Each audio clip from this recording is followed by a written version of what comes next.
Bueno, el día de hoy continuamos estudiando la segunda carta de Pablo a Timoteo. Esto es al final de la carrera ministerial de Pablo. Está como tratando de dejar un legado. Pero antes de ir al pasaje de hoy, quiero que veamos un video.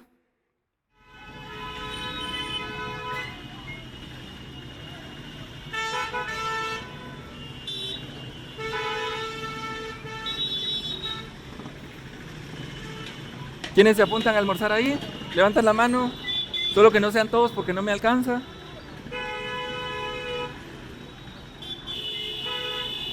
¿Alguien?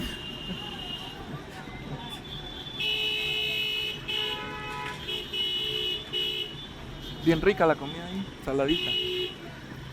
No, ¿verdad? Creo que nadie va a querer comer ahí después de ver eso. No sé si venden chucos o son platos chucos. Para los que nos ven por internet, vayan a leer sobre los chucos guatemaltecos. No son como los del video, no siempre. Bueno, es claro que a ninguno de nosotros nos gustaría o nos gusta comer en platos sucios, ¿verdad? Eso tenemos claro todos en común.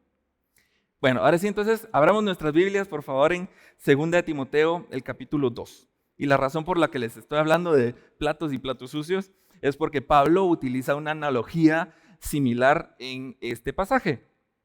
Versículo 20, y estoy leyendo de la Nueva Versión Internacional. En una casa grande no solo hay vasos de oro y de plata, sino también de madera y de barro, unos para usos especiales y otros para fines ordinarios. ¿Cuántos tenemos vasos de oro y plata en nuestras casas? Son bromas, no me contesten. Yo no tengo de oro y de plata, pero sí tengo un juego de platos especial, ¿verdad? Eso creo que nos podemos relacionar más. Están como reservados para cuando recibimos visita o cuando llegan personas que los queremos atender bien, ¿verdad? Y tampoco es que sean cosas súper finas, pero sí son los que guardamos con cuidado y tratamos de que se mantengan bonitos, presentables. A diario utilizamos los mantelitos del Dollar City, los platos percudidos rajados, los vasos reciclados de jalea Dulcinea o los promocionales de McDonald's, ¿verdad? Ana dice que no, pero sí. Ya nos exhibiste. Bueno, entonces dice Pablo, cuando tenemos un motivo especial, utilizamos los vasos, los platos, los instrumentos especiales, apartados para razones especiales. Versículo 21. Si alguien se mantiene limpio, llegará a ser un vaso noble, santificado, útil para el Señor y preparado para toda buena obra. Entonces, la analogía que está haciendo Pablo acá es que nosotros los cristianos somos como esos vasos en la casa del Señor. ¿Y cuál es la casa del Señor? La iglesia, por supuesto. Somos nosotros. En la iglesia hay vasos para usos especiales y vasos para usos ordinarios. En otras traducciones dice que son unos para honra y otros para deshonra. Y ojo que no dice unos vasos sí sirven y otros vasos son inútiles y no sirven para nada. Todos podemos ser útiles al Señor en su casa, en su obra. Pero algunos estamos preparados y otros no para toda obra buena. Y ahora sería muy desalentador si yo soy un vaso de madera y me tengo que quedar ahí para siempre, destinado a fines ordinarios, fines o propósitos de deshonra. Pero la analogía no se trata necesariamente de eso. No se trata de solo del material que están hechos, sino de qué tan limpios están. Y recuerden que en los tiempos de Pablo no tenían lavavajillas automático, ¿verdad? No tenían acción arrancagrasa, fórmula mejorada con aloe vera y vitamina E. Por supuesto, hacían su mejor esfuerzo por mantener limpios sus vasos, pero dependía del material del que estaban hechos, qué tan limpios iban a quedar. Los de madera y los de barro iban absorbiendo olores, sabores, colores, eran materiales permeables. Pero los vasos de oro y de plata era mucho más fácil mantenerlos limpios. hasta desinfectados se mantenían por por la propia naturaleza del material. Y eran esos los vasos que se apartaban para ocasiones especiales. Nuevamente, no se trata de que seamos vasos, se trata de que seamos instrumentos en las manos del Señor. Porque como cristianos tenemos ese deseo de servir al Señor, como cuando somos transformados por su gracia, cuando somos nuevas criaturas, tomamos la decisión de entregar nuestra vida entera al Señor. Y con eso viene el servicio. No se trata de un prerequisito, ¿verdad? Yo voy a servir para que el Señor me salve, me ame, me acepte, sino es un agradecimiento, es obediencia a nuestro Padre. Entonces la lección que está tratando de dar Pablo es que si tenemos ese deseo de ser útiles y queremos ser útiles, hay que mantenernos limpios. Si alguien se mantiene limpio, llegará a ser un vaso noble, santificado y útil para el Señor, preparado para toda obra buena. Digan conmigo, mi pureza determina mi utilidad. Mi pureza determina mi utilidad. Si quiero ser útil al Señor para toda la obra buena, para toda la obra que el Señor quiera hacer, debo permanecer limpio, puro, santo. Ahora, ¿cómo? ¿Verdad? ¿Cómo hacemos esto? ¿Cómo nos vamos a mantener limpios en la casa del Señor? Más adelante Pablo explica esto, versículo 22. Huye de las malas pasiones de la juventud. ¿Y qué significa esto? Quedémonos un poquito en esta frase, porque Pablo le está escribiendo a Timoteo y podríamos pensar que si le está diciendo las pasiones de la juventud, tal vez Timoteo tiene unos 15, 20 años. Pero en la cultura de esa época, la época de Pablo y Timoteo, se les llamaba jóvenes a personas incluso hasta alrededor de los 30, 40 años de edad. Y los historiadores han estimado que Timoteo estaba alrededor de los 30 años de edad cuando recibió esta carta y también la primera carta. Entonces, en realidad, ¿qué significa pasiones de la juventud? Otras versiones traducen esta frase como deseos o excesos juveniles o cosas que provocan malos pensamientos en las mentes juveniles o tentaciones propias de tu edad. Entonces más parece que no está hablando de una edad biológica, sino una edad espiritual, una madurez espiritual. Está hablando de esas tentaciones, esas pasiones que vienen de una inmadurez espiritual. O en otras palabras, de ese pecado que surge de nuestra naturaleza pecaminosa, de nuestra naturaleza humana, de nuestra carne, del hecho de que nuestro espíritu no sea tan grande como nuestra carne, ¿verdad? Y ojo que no le dice, y esto es muy importante, no le dice evita las tentaciones, como que fuera instrucción del doctor, ¿verdad? Evita el azúcar. Y luego cuando nos ofrecen pastelitos, bien fácil, me dijo que evite, no que la elimine. La palabra que usa en casi todas las traducciones es huye. Huye, es un verbo, es una acción, es un imperativo, requiere voluntad, ¿sí? Es una orden. También huir significa que estamos ya expuestos al peligro. No dice nunca se expongan al peligro, le está diciendo vas a tener el peligro y tienes que huir, no te expongas, no te expongas a la tentación porque si vamos a estar expuestos. Pero cuando estemos expuestos, sale ahí. Y esto me recuerda a aquella campaña, tal vez la recuerdan ustedes también, dile no a las drogas. ¿La recuerdan? Ya no recuerdo ver mucho estos anuncios, pero yo creo que hubiera sido más efectivo, tal vez, que en lugar de decirle no a las drogas, me dijeran huye de las drogas.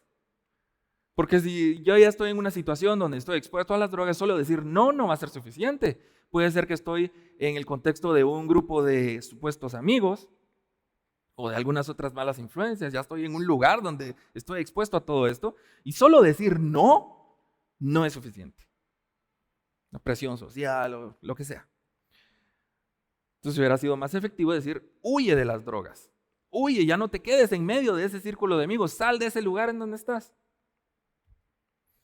O imaginen este escenario, vamos en una excursión por el bosque y el guía que nos está llevando nos dice, si ven a un oso enojado corriendo hacia ustedes, digan no. Ni que fuera Dora la Exploradora.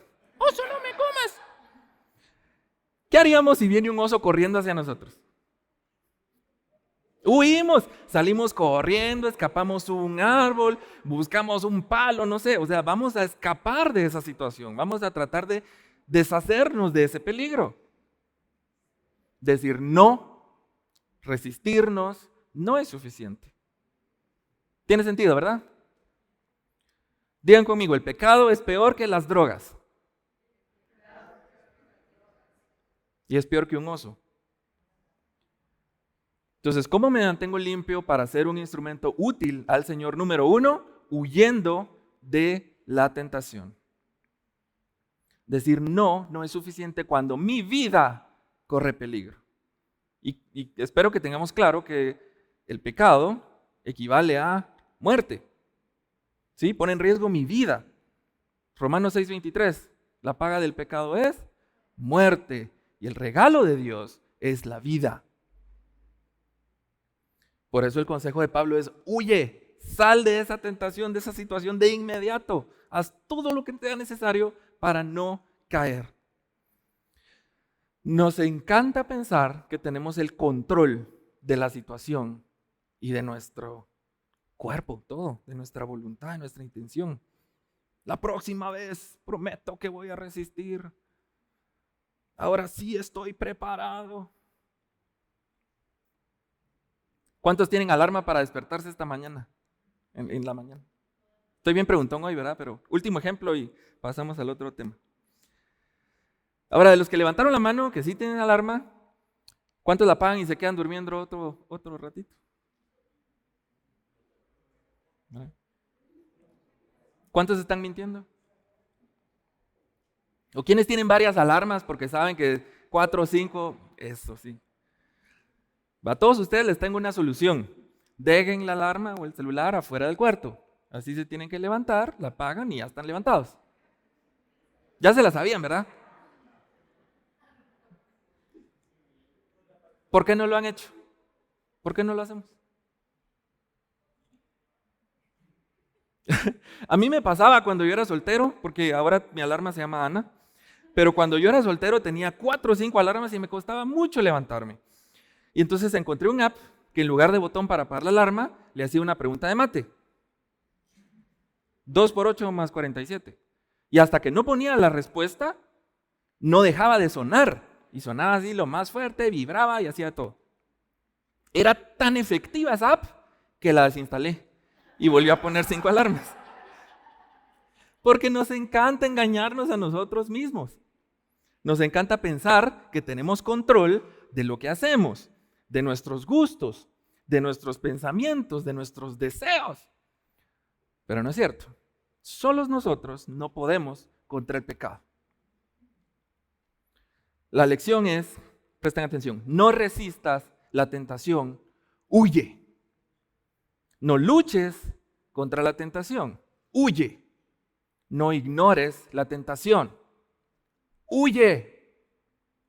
No razones, no discutas, no justifiques la tentación, huye.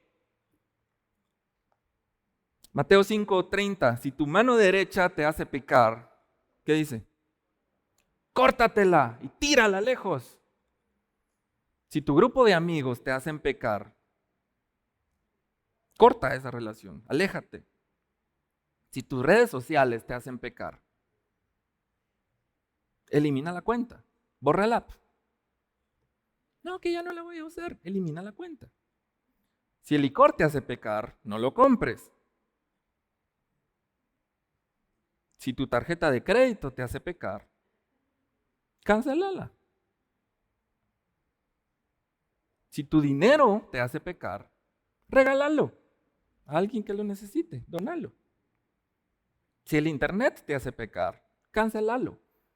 No, pero es que necesito internet para trabajar, busca otro trabajo. No, pero es que de vez en cuando, no importa, huye. ¿Cómo me mantengo limpio para ser útil al Señor? Número 1, huyendo de todo aquello que me aleja del Señor, huyendo del pecado. Número 2, digan conmigo, imitando el carácter de Dios. Imitando el carácter de Dios. Sigamos leyendo el versículo 22. Dice, y esmérate en seguir la justicia, la fe, el amor, la paz, junto con los que invocan al Señor con un corazón limpio. Y el versículo 23 también habla sobre huir de la tentación. No tengas nada que ver con discusiones necias y sin sentido, porque ya sabes que terminan en pleitos. 24. Y un siervo del Señor no debe andar peleando, más bien debe ser amable con todos, capaz de enseñar y no propenso a irritarse. En otras palabras, debe ser paciente, debe ser amable. 25. Así, humildemente debe corregir a los adversarios con la esperanza de que Dios les conceda el arrepentimiento para conocer la verdad. De modo que se despierten y escapen de la trampa en que el diablo los tiene cautivos, sumisos a su voluntad. En otras palabras, dice, pon en práctica el amor, la paz, sea amable, capaz de enseñar, no propenso a irritarte, paciente, manso, humilde al corregir a tus adversarios. ¿Qué nos recuerda esto?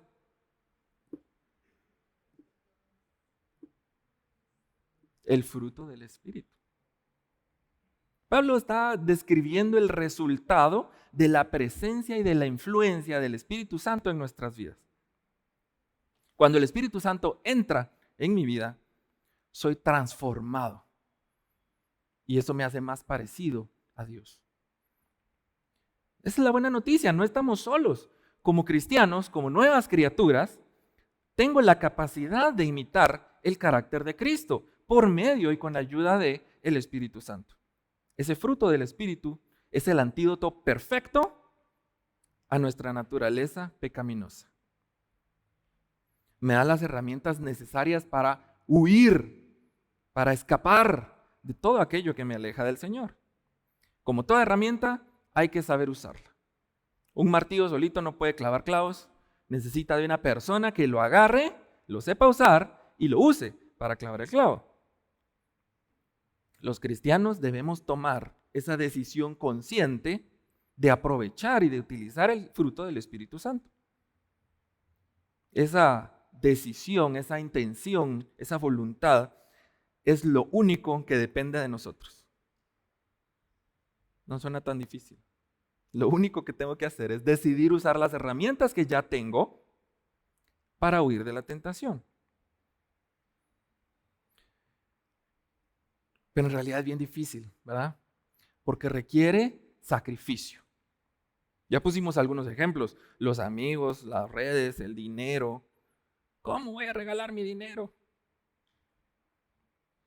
Pero tenemos que tomar esa decisión consciente de ir en contra de nuestros deseos carnales, de nuestra naturaleza, de mis pasiones juveniles.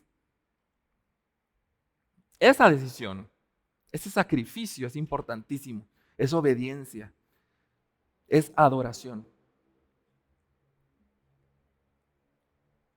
Así que el mensaje de Pablo a Timoteo, en resumen, es el siguiente. Tu disposición, voluntad de huir de las tentaciones de tu naturaleza pecaminosa, combinado con la obra del Espíritu Santo en tu vida, te va a permitir mantenerte limpio, vivir en santidad y me va a ser apto para ser usado por el Señor en toda obra buena. Sus propósitos más especiales. Ojo, y quiero dejar esto claro, no estamos hablando de salvación. No se trata de, si hago todo esto y si me mantengo limpio, voy a ser salvo. Es al revés. Ya somos salvos. Timoteo ya era salvo en este momento, en el momento que recibió esta carta. Él era pastor de una congregación. Y aún así, necesitaba estas instrucciones. Lo que Pablo le está explicando es cómo convertirse en un siervo útil. Imaginen que le digan a un pastor, mire, usted no sabe cómo ser un siervo útil, se lo voy a enseñar. Pero está hablando de servicio, de permanecer fiel, permanecer firme en la fe y de vivir en santidad. Si hasta Timoteo, que ya era pastor, necesitaba recibir estas instrucciones y estaba siendo motivado a ser aún más útil en toda obra buena, creo que todos podemos también recibir ese llamado, ¿verdad? Ser útiles al Señor si nos mantenemos limpios. Digan conmigo otra vez, mi pureza determina mi utilidad. Nadie quiere tomar agua en un vaso sucio.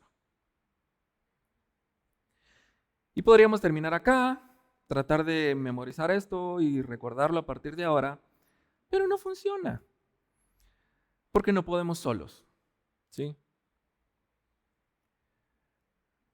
Así que vamos a hacer algo. Les voy a pedir que cierren sus ojos y que primero se hagan esta pregunta. Quiero ser usado por el Señor. Y no le digas a nadie la respuesta. Si la respuesta es no, está bien. Solo te voy a motivar a leer la Biblia, hablar con Dios y preguntarle cuál es su propósito para tu vida. Si te gustaría un acompañamiento en ese proceso, puedes platicar conmigo, puedes platicar con Chema o Esteban, nuestros ancianos. Pero si tu respuesta fue un sí, sí quiero ser usado por el Señor, recuerda que tu pureza determina tu utilidad. Así que quiero que pienses en esta semana algo que haya pasado, alguna falla que hayas cometido, alguna ocasión en la que cediste ante la tentación. Solo una y no importa si es algo grande o si es algo pequeño. Piensa en una sola cosa y piensa qué pudiste haber hecho para huir de esa tentación. Tal vez pudiste haber dejado de hacer lo que estabas haciendo antes. Pudiste haberte alejado de alguna persona. Pudiste haberte deshecho de algún objeto. Piensa cómo pudiste haber escapado de esa situación. Y piensa también cómo pudiste haber utilizado el fruto del Espíritu. ¿Será que necesitabas mostrar más amor, más bondad, mansedumbre, autocontrol? ¿O será que necesitabas gozo o paciencia? No es suficiente con intentar resistir o ignorar las tentaciones. ¿Qué cambios vamos a hacer en nuestra vida? ¿Qué cambios vas a hacer en tu vida, en tu casa, en tus amistades, en tus relaciones con otras personas? ¿Qué hábitos necesitas eliminar, crear, reemplazar? ¿De qué cosas necesitas deshacerte? ¿Qué cosas tienes que regalar? ¿Qué suscripciones necesitas cancelar? ¿Qué sacrificio vas a hacer en adoración, en gratitud al Señor? El Señor quiere darte ese privilegio de servirle y es tu decisión aceptar ese privilegio. Solo necesitas dar ese paso, ese sacrificio. Y quiero motivarte a que hables con el Señor. Si has decidido huir de alguna tentación en esta mañana, pide la ayuda al Señor. Dile, Señor, quiero entregarte esta parte de mi vida, este mal hábito o esta mala amistad. Quiero ser un instrumento puro, noble, preparado para toda buena obra. Necesito de tu ayuda. Necesito el fruto de tu espíritu. Yo no puedo vencer el pecado y la tentación yo solo, pero tú sí, y quiero aceptar esa ayuda. Estoy dispuesto a hacer mi parte. Estoy dispuesto a negarme a mí mismo. Estoy dispuesto a huir de todo aquello que me aleja de ti. Gracias por tu espíritu, Señor. Gracias porque me libras del pecado. Me das las herramientas para escapar de la tentación. Padre, te doy gracias por este mensaje en esta mañana. Gracias porque nos recuerdas nuevamente que nos amas y porque nos amas nos das las herramientas para librarnos de esas cadenas del pecado, Señor, de esas tentaciones que nos atacan. Gracias porque tú nos quieres usar. Tú quieres usarnos para toda buena obra, Señor, y nos das a tu espíritu, nos das a los frutos de tu espíritu para que podamos hacerlo, Padre. Ayúdanos a eliminar todo aquello que nos estorba, todo aquello que nos molesta, a sacrificar nuestra naturaleza humana por ti, Señor, porque tú lo mereces, en agradecimiento y en adoración a ti. Que esta semana recordemos todos los días, en todo momento, huir, escapar de esas tentaciones, Señor. Ayúdanos a no solo decir no, a salir corriendo, Señor. No queremos nada que ver con las tentaciones, con el pecado. Somos tuyos, Padre, y nos queremos entregar a ti. En el nombre de Jesús. Amén.